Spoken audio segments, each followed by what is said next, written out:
Jean chapitre 8, le verset 30. Comme Jésus parlait ainsi, plusieurs crurent en lui. Et il dit aux Juifs qui avaient cru en lui, si vous demeurez dans ma parole, alors vous êtes vraiment mes disciples. Amen. Si vous demeurez dans la parole de Dieu. Ici, il ne s'agit pas de sympathiser avec la parole. Il ne s'agit pas ici de sympathiser avec le message. Non. Il s'agit de demeurer dans la parole. Amen. Jésus a dit, ou plutôt Paul, c'est Paul qui a dit dans Romains chapitre 8, il dit, si l'esprit de Christ habite en vous, c'est-à-dire, lorsque le Saint-Esprit vient en toi, il trouve en toi sa demeure. Donc, il vient habiter en toi. Donc, le Saint-Esprit demeure en toi et il ne te quitte plus, il ne s'en va pas, il reste là, c'est sa demeure. C'est là où il a trouvé son adresse. Alors, toi aussi, tu dois faire de même. Tu dois demeurer dans la parole. Alléluia. Amen. Tu dois demeurer dans la parole, c'est-à-dire la parole de Dieu devient pour toi ton adresse. Amen. Donc cela veut dire, lorsqu'on te cherche, on doit te trouver dans la parole de Dieu.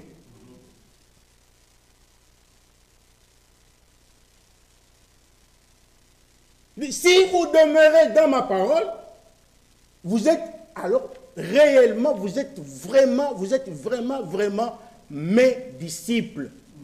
Là, Dieu est content. Il dit, j'ai des disciples sur la terre. Et il ne s'arrête pas là.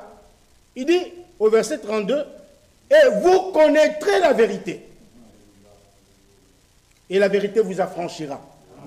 Ah, ça c'est merveilleux.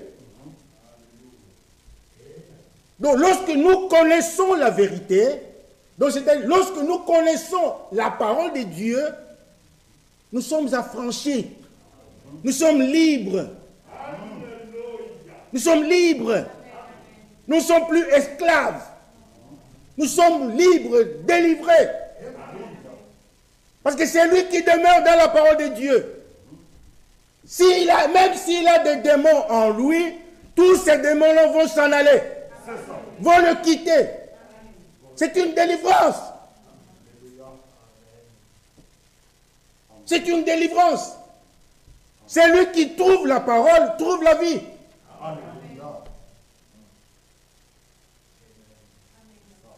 C'est lui qui reçoit la parole de Dieu en lui, reçoit Dieu lui-même. Parce que Dieu et sa parole sont une seule et même chair, et une seule et même chose. Vous voyez mes frères et sœurs?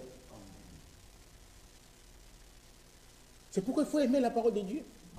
Nous sommes des privilégiés. Dans cet âge de la fin, nous sommes des privilégiés. Nous avons reçu toute la parole de Dieu.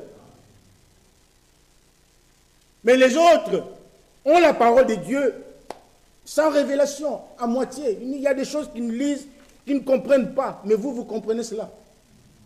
Mais maintenant, il faut la comprendre. Alléluia. Il faut comprendre la parole de Dieu. Pourquoi? Pour la mettre en pratique. Frère Branham, avertissement puis jugement. Écoutez ce que l'homme de Dieu dit. Il dit,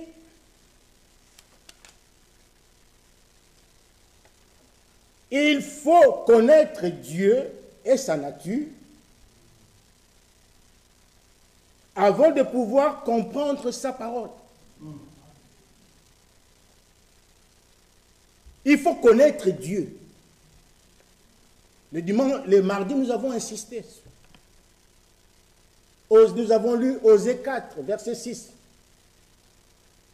Dieu se plaint. Il dit, mon peuple meurt, mon peuple est détruit par manque de connaissances. Aujourd'hui, les enfants de Dieu ne connaissent pas la Bible. Ne connaissent pas la parole de Dieu. Ne connaissent pas Dieu. Donc, si vous ne connaissez pas la parole de Dieu, vous ne connaîtrez pas non plus Dieu. Celui qui connaît Dieu réellement connaît aussi sa parole. Mon peuple est détruit par manque de connaissances. Et le prophète dit, il faut connaître Dieu et sa nature. Mais pour connaître la nature de Dieu, vous devez lui vous aussi avoir sa nature. Être semblable à Dieu, avoir la nature de Dieu par la nouvelle naissance. Sachez une chose, se faire baptiser dans l'eau, ce n'est pas la nouvelle naissance. Parce que beaucoup se sont arrêtés là, se sont contentés du baptême d'eau. Ah, comme j'ai été baptisé dans l'eau, ok, maintenant je suis né de nouveau et je suis. Non. Le baptême d'eau ne fait pas de toi un enfant de Dieu. Le baptême d'eau fait de toi un membre de la communauté. Tu deviens membre de cette assemblée.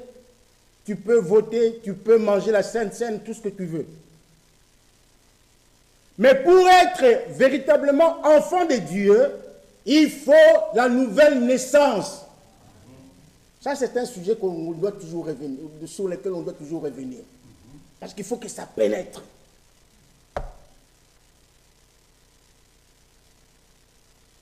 Et quand on est né de nouveau, on est enfant de Dieu. C'est-à-dire, on n'a plus les mauvaises habitudes. La mauvaise vie qu'on avait avant, on ne l'a plus. On est transformé. On est transformé.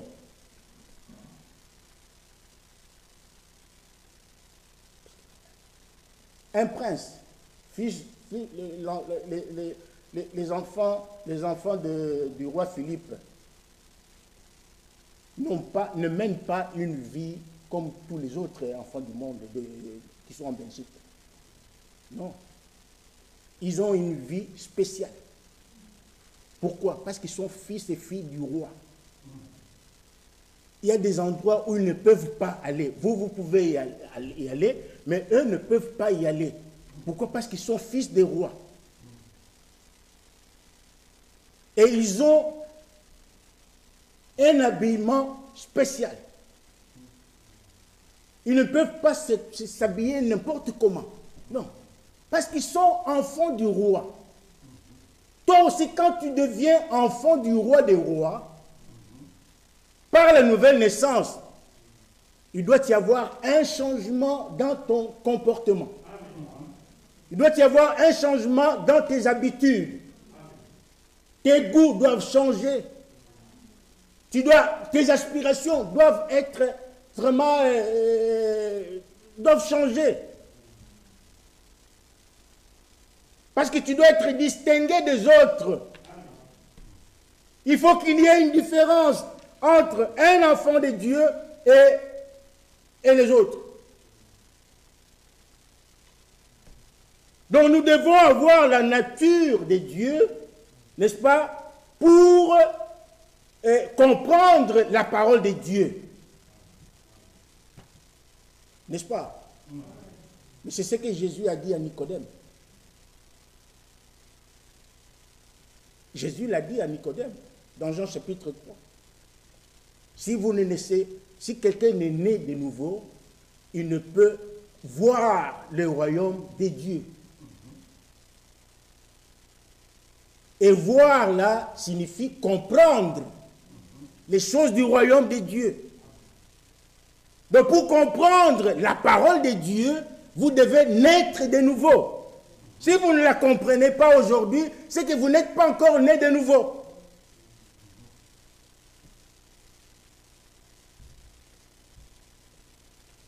Il dit, il faut connaître Dieu et sa nature avant de pouvoir comprendre sa parole. C'est lui-même, donc lui Dieu, qui détient la clé de cette parole et il est le seul à pouvoir s'en servir et l'ouvrir. Il est donc celui qui doit la révéler. La parole de Dieu nous a été révélée, la Bible nous a été révélée. C'est pourquoi nous disons que il faut que Dieu nous ouvre l'esprit pour que nous comprenions sa parole, que nous comprenions le message du temps de la fin. Il y a beaucoup de choses qui ont été prêchées, qui nous ont été révélées, mais nous devons les connaître. C'est pour vous, mes frères et sœurs. Nous devons comprendre comment fonctionnent les ministères. Il y a beaucoup parmi nous qui n'ont pas encore compris comment fonctionnent les ministères dans l'Église. Nous devons comprendre comment fonctionnent les anciens. Comment ils sont établis. Comment ça fonctionne. Nous devons connaître toutes ces choses-là.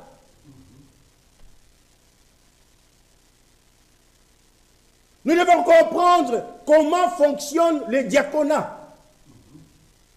Mais ces choses sont pour nous.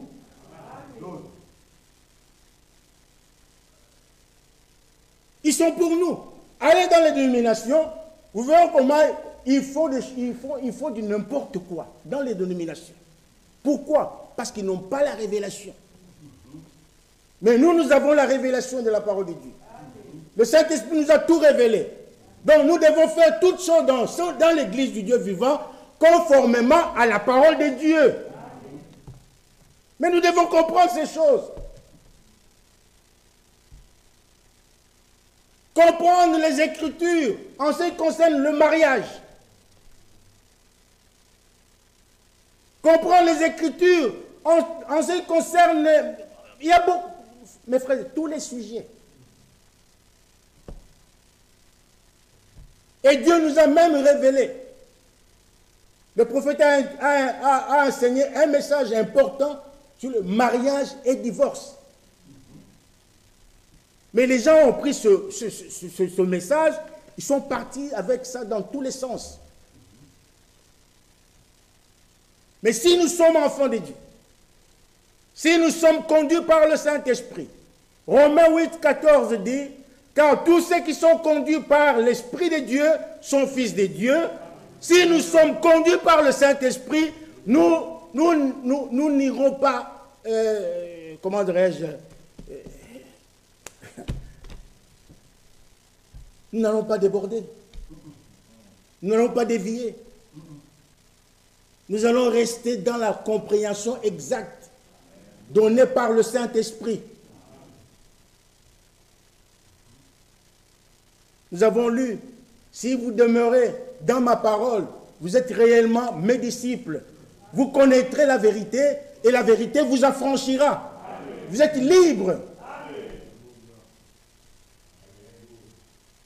Même si la parole te condamne, elle est devant toi, elle te condamne noir sur blanc, mais du moment où tu sais, tu comprends que c'est la parole de Dieu, je dis, Amen Seigneur.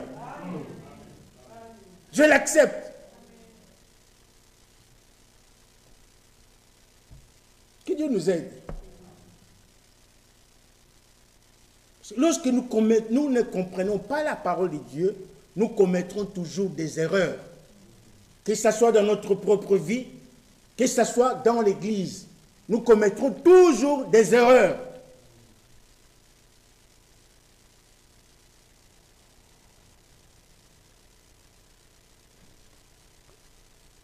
« 1 Timothée, chapitre 2.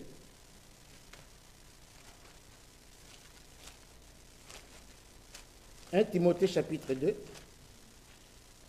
Nous l'avons lu mardi, nous le lisons encore aujourd'hui.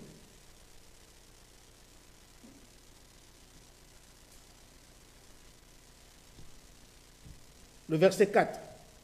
Commençons au verset 3. Cela est bon et agréable devant Dieu notre Sauveur, qui veut. Donc, Dieu notre Sauveur veut que tous les hommes soient sauvés. Ah, ça c'est la première chose. La volonté de Dieu est que tout homme soit sauvé. Ça c'est merveilleux. Vous dites amen à ça? Amen. Que tout homme soit sauvé. Tu es sauvé, c'est bien. Mais Dieu ne s'arrête pas là. Il continue, il dit, et parviennent à la connaissance de la vérité. Ah!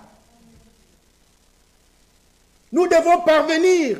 Donc, lorsque nous sommes sauvés, nous devons aussi parvenir, parce que ça c'est la volonté de Dieu, parvenir à la connaissance de la vérité. Nous devons connaître la vérité pour qu'elle nous rende libres. Amen. Parce que si tu connais la vérité, tu ne trembleras jamais. Devant une situation, dans n'importe quelle circonstance, tu peux te retrouver, mais tu es devant un fait accompli, mais tu as la vérité, la Bible, tu vas passer. Tu vas passer. Parce que la vérité casse toutes les barrières.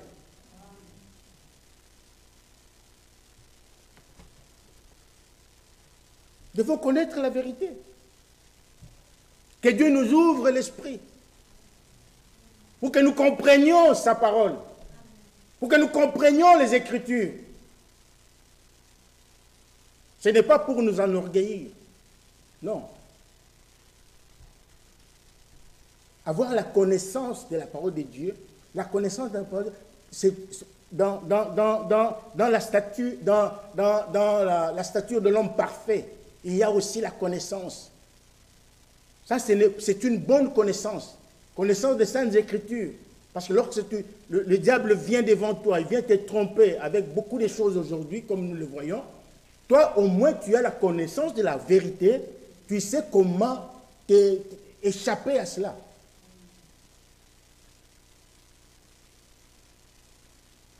Vous comprenez?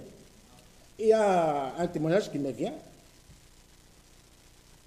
Et Frère Branham, vous connaissez bien cela. Il s'agit de Martin, le réformateur Martin. Martin, il était en train d'étudier la parole de Dieu. Il était dans sa chambre, il était en train de lire la Bible, je pense. Et puis, il voit un ange, la lumière devant lui, un ange qui apparaît. C'était splendide, c'était merveilleux, une lumière surnaturelle qui apparaît devant lui. Et Martin était émerveillé. Mais à un moment donné, il commence maintenant, l'esprit en lui dit de vérifier un peu le personnage qui était devant lui. Il regarde, vérifie, voit, il avait des sandales et tout ça. Il monte. Il était habillé en habit blanc, hein, éclatant. Il monte. Et il arrive là-haut, sur la tête. Il voit déjà que cet ange était déjà couronné. Parce qu'il s'était présenté comme, je crois qu'il lui avait dit, je suis Jésus, je pense. Hein. Je crois qu'il avait dit ça. Il s'était présenté comme Jésus. Hein? Alors, mais il remarque qu'il avait une couronne sur la tête. Alors, Martin, en lui, donc les Écritures commençaient à monter en lui. Et il dit non. Jésus n'est pas encore couronné. Mais d'où vient cette couronne? Alors, il a vite compris que ce n'était pas Jésus, mais c'était le diable lui-même en personne. Et Paul dit dans 2 Corinthiens chapitre 11 que Satan lui-même se déguise en ange de lumière. Et vous savez ce qu'il a fait? Il a pris son encrier, qui était plein d'encre, il a jeté sur cet ange-là, il a chassé et il a disparu. Pourquoi? Parce qu'il avait la connaissance des Saintes Écritures. Aujourd'hui, il y a beaucoup de fausses doctrines qui circulent dans ce milieu du message. Beaucoup de fausses doctrines, beaucoup de mauvais enseignements, beaucoup de choses qui se font, des choses incroyables. Tout ça au nom du message. Mais toutes ces choses-là, la plupart d'entre elles sont fausses. Elles ne sont pas conformes à la parole de Dieu. Mais là, si vous n'avez pas la connaissance de la parole de Dieu, vous allez tomber dans le piège du diable. Vous allez tomber dans le piège du diable. Donc, ayons, n'est-ce pas, la connaissance de la vérité. Cherchons à connaître la Bible. Cherchons à connaître le message. C'est pourquoi lisez le message. Lisez les brochures, mes frères et sœurs. Je sais que vous avez besoin d'argent. Vous consacrez tout votre temps pour aller chercher de l'argent. C'est bien, c'est pas mauvais. Mais réservez un moment pour le Seigneur. Au cours de la journée, réservez au moins 1 ou 2 heures pour votre Dieu. Parce que c'est le moment de nous consacrer. Ça, le moment ici, frère, comme nous l'avons chanté, il n'y a plus de temps. Nous sommes au temps de la fin. Le cantique que nous avons chanté tout à l'heure. Nous sommes au temps de la fin. Toutes les prophéties sont en train de s'accomplir. Il n'y a plus de temps. Jésus avait dit, ce qui arriva du temps de Lot arrivera de même au jour du Fils de l'homme. Vous voyez ces derniers temps comment, même le frère Franck en a parlé dimanche passé. La sodomie. La sodomie est montée en puissance. Les homosexuels, les lesbiennes et tous ces gens-là, donc ils ont du succès. Même dans le football, on est en train de les élever. Et je suivais les journaux télévisés il y a quelques jours. Aux États-Unis, on a même construit une grande maison de repos. Une très belle maison de repos. On a montré les images. Mais cette maison de repos, pour ces gens-là, comment on les appelle, les L6 et LGB, pour ces gens, les homosexuels, les transgenres, tout. Donc, maison de repos. On a même montré à l'intérieur, on a vu, grave.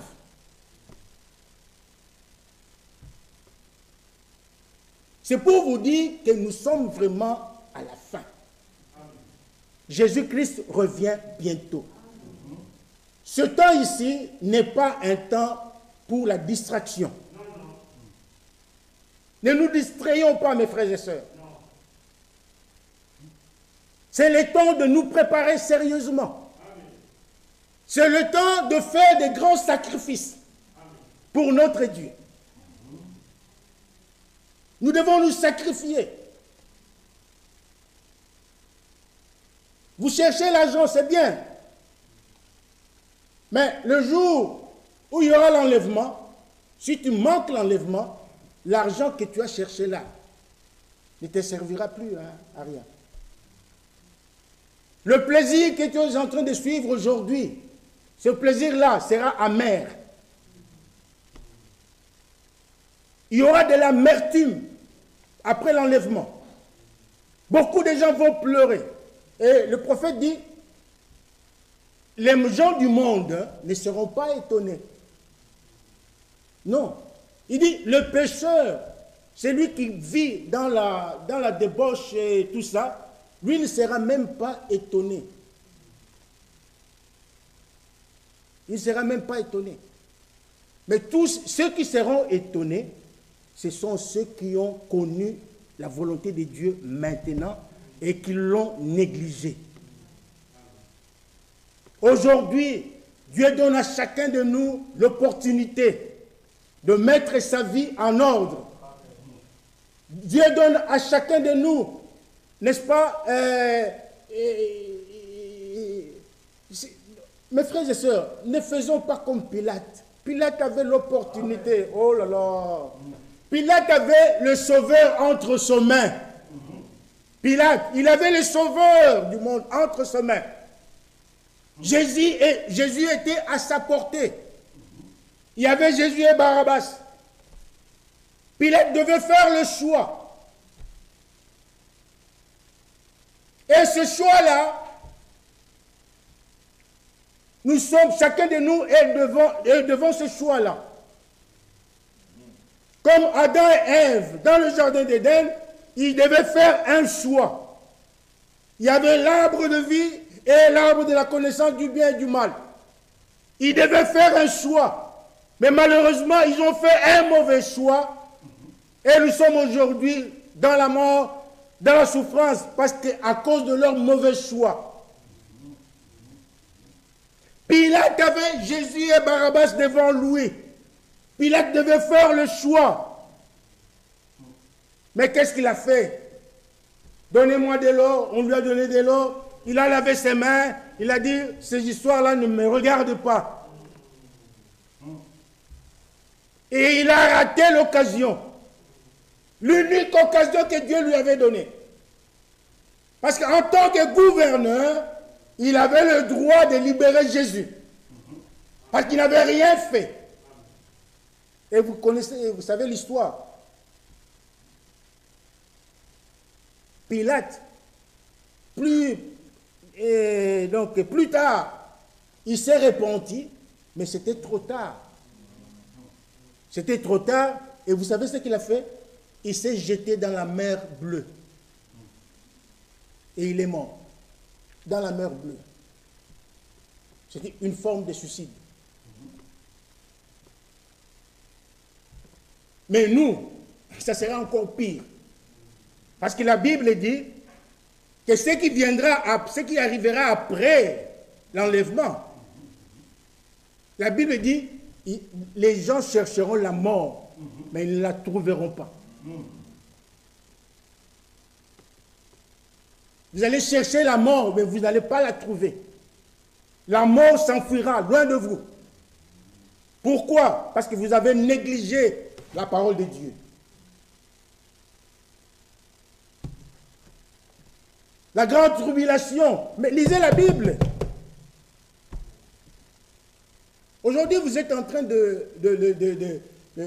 oui, aujourd'hui, c'est votre jour. Oui, aujourd'hui, c'est le jour de l'homme. L'homme fait ce qu'il veut aujourd'hui. Il est libre. Je suis libre, je suis libre. Je suis encore jeune. Je suis encore ceci. Oui, vous l'êtes. C'est vrai.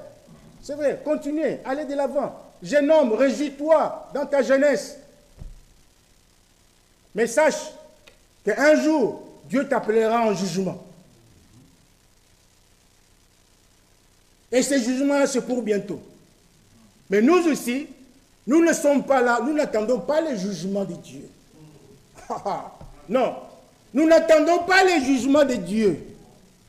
Notre jugement, c'est aujourd'hui, ce soir, dans cette salle. Parce que le jugement pour les enfants de Dieu commence dans la maison de Dieu. Aujourd'hui, nous sommes jugés par la parole de Dieu.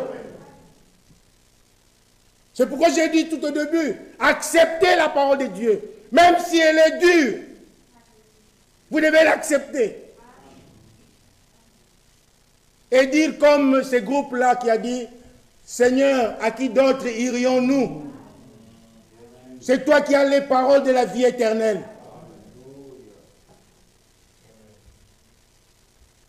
Aujourd'hui, c'est le jour du salut. Aujourd'hui, oh, Dieu est merveilleux, Dieu est vraiment compliqué.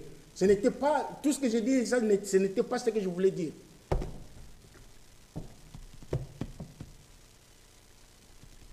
Donc il y a quelqu'un ici dans la salle à qui Dieu parle.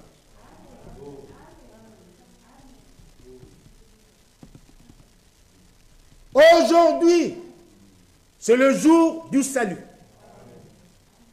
Aujourd'hui, c'est le jour de la grâce. Demain ne t'appartient pas. Demain appartient à Dieu. Et la Bible dit, aujourd'hui, si vous entendez sa voix, n'endurcissez pas votre cœur. Acceptez la parole de Dieu. Mettez votre vie en ordre. Cherchez Dieu.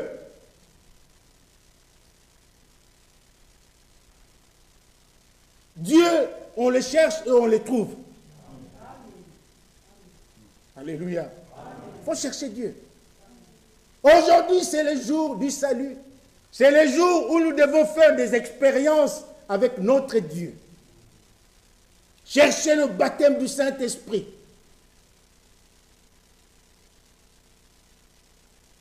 Cherchez le baptême du Saint-Esprit. Pourquoi nous insistons sur le Saint-Esprit? Pourquoi?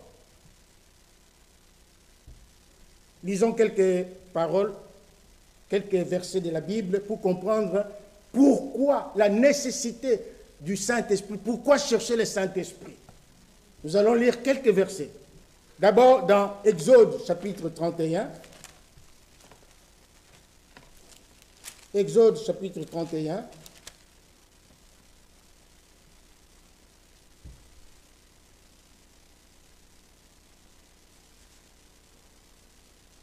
À partir du premier verset. L'Éternel parla à Moïse et dit, sache que j'ai choisi Bethsalel, fils d'Uri, fils de Hur, de la tribu de Juda. Il dit, je l'ai rempli de l'Esprit de Dieu, de sagesse, d'intelligence et de savoir pour toutes sortes d'ouvrages. Quand Dieu t'appelle pour le servir, il doit te donner son Esprit Saint. Absolument. Que vous soyez ministre de l'Évangile, Éphésiens 4, vous devez avoir le Saint-Esprit. C'est très important. Que vous soyez ancien, vous devez avoir le Saint-Esprit. Que vous soyez diacre, vous devez avoir le Saint-Esprit. Qui que vous soyez, vous devez avoir l'Esprit de Dieu et c'est Dieu qui les donne. On ne les fabrique pas. Il y a beaucoup aujourd'hui qui fabriquent l'expérience du Saint-Esprit, qui se laissent convaincre qu'ils ont le Saint-Esprit alors qu'ils ne l'ont pas. Ici, Dieu lui-même dit, je l'ai rempli. Pronom personnel. Moi, Dieu, je l'ai rempli. Et dans Deutéronome 34,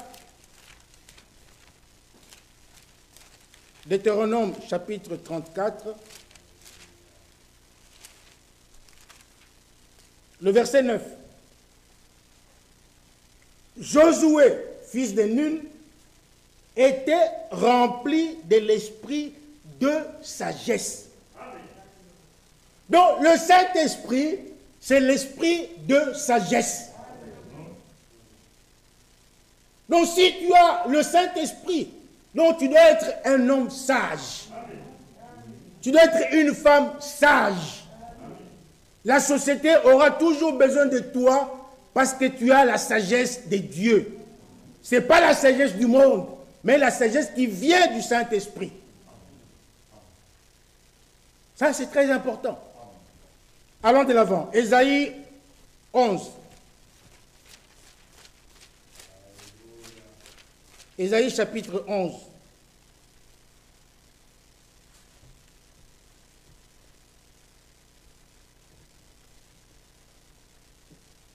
Puis, à partir du premier verset, puis un rameau sortira du tronc d'Isaïe et un rejeton naîtra de ses racines.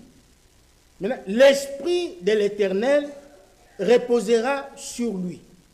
Maintenant, écoutez.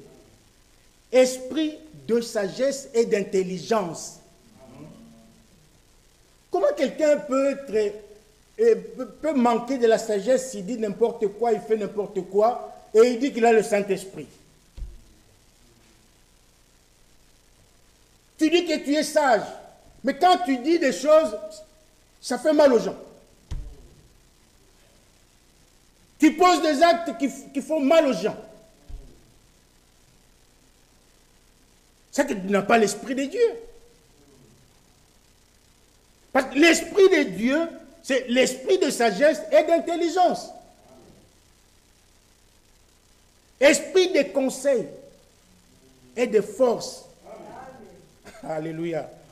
Esprit de connaissance. Le mot connaissance vient encore là. Esprit de connaissance et de crainte de l'Éternel.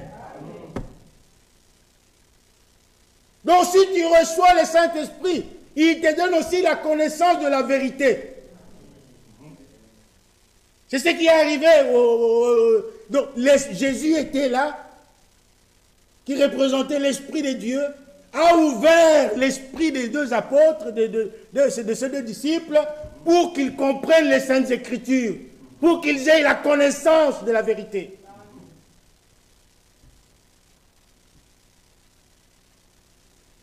Actes chapitre 6.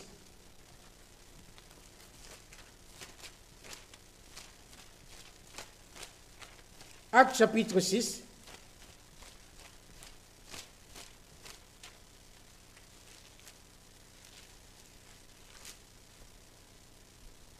Lisons le verset 3. Ici, c'est lorsqu'on avait choisi les premiers diacres dans l'Église. Les apôtres disent ceci. C'est pourquoi, frères, choisissez parmi vous cet homme, de qui l'on rende un bon témoignage. Alléluia. Un bon témoignage. Et il ne s'arrête pas là. Qu'il soit plein d'Esprit Saint. Et il ne s'arrête pas toujours là. Et de sagesse. Donc, l'Église avait besoin des gens qui étaient, n'est-ce pas, qui avaient un bon témoignage, qui étaient pleins d'Esprit Saint et qui étaient pleins de sagesse. Ça, c'est de la première Église.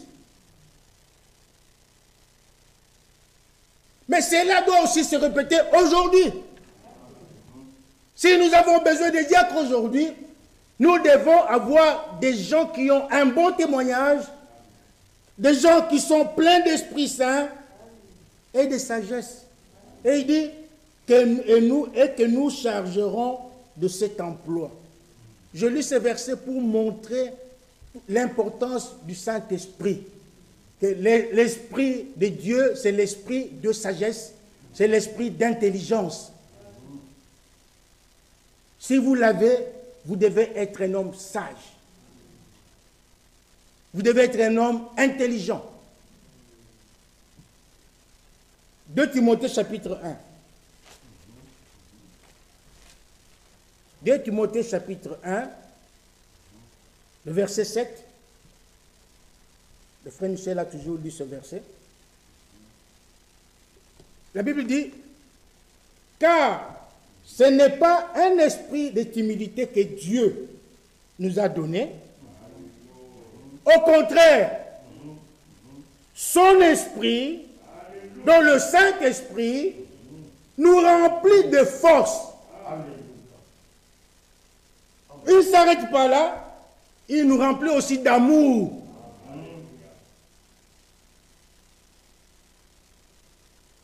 Il s'est arrêté là. Il nous remplit aussi de sagesse. Donc, nous avons grandement besoin de l'Esprit de Dieu. Maintenant, pour terminer, disons Jacques chapitre chapitre 3. Jacques, chapitre 3. C'est par là que nous allons terminer. Jacques, chapitre 3, à partir du verset 13. Tout ce que j'avais à dire aujourd'hui, je ne l'ai plus dit. Bon, peut-être Dieu voulant dimanche. Verset 13. Lequel d'entre vous est sage et intelligent? Parce qu'un vrai enfant de Dieu doit être sage et intelligent. Alors, il dit, c'est une question. Lequel d'entre vous est sage et intelligent? Qu'il montre, donc si vous êtes intelligent et sage, la Bible dit qu'il montre ses œuvres pures, par une bonne conduite avec la douceur de la sagesse. Donc si vous êtes sage et intelligent, vous devez montrer vos œuvres, n'est-ce pas, par une bonne conduite. Ah, un enfant né de nouveau se conduit toujours correctement. Se conduit toujours correctement. Le verset 14 dit, mais si vous avez dans votre cœur un zèle amer et un esprit de dispute, ne vous glorifiez pas et ne mentez pas contre la vérité. Ah, l'esprit de dispute, un zèle amer. Maintenant, écoutez pour savoir d'où ça vient. Le verset 15, il dit, cette sagesse n'est point celle qui vient d'en haut, mais elle est terrestre, charnelle, diabolique. Ça c'est dur, hein? Ne dites pas que c'est Frère Dieudonné est dur. Non, c'est Jacques. Si en vous, vous avez encore ces mauvais sentiments-là, des disputes avec des frères, des sœurs, un zèle amer, des mauvais sentiments, sachez que ce zèle-là, cette sagesse-là, parce que vous l'appelez sagesse, ce n'est pas une sagesse qui vient d'en haut, mais elle est terrestre, elle est charnelle et en plus diabolique. Cela veut dire que ça vient du diable. Maintenant le verset 16 dit, car là où il y a un zèle amer et un esprit de dispute, il y a du désordre. Ah. Et là où il y a du désordre, Dieu n'y est pas. Dieu quitte, il s'en va. Parce que Dieu est d'ordre. Il n'aime pas les désordres. Dès qu'il voit les désordres, il s'en va. Vous voyez? Il y a du désordre et toutes sortes de mauvaises actions. Maintenant, écoutez le verset 17. C'est là où je voudrais que nous soyons tous là-dedans, que nous entrions tous là-dedans, dans le verset 17. La sagesse d'en haut est premièrement pure. Ensuite, pacifique. Toujours la paix. C'est une sagesse qui cherche la paix. Toujours la paix. Et modérée. Ensuite, conciliante. On ne peut pas voir dans l'église deux frères ou deux sœurs qui ne se parlent pas, qui se gardent rancune. Non. Ça ne peut pas exister.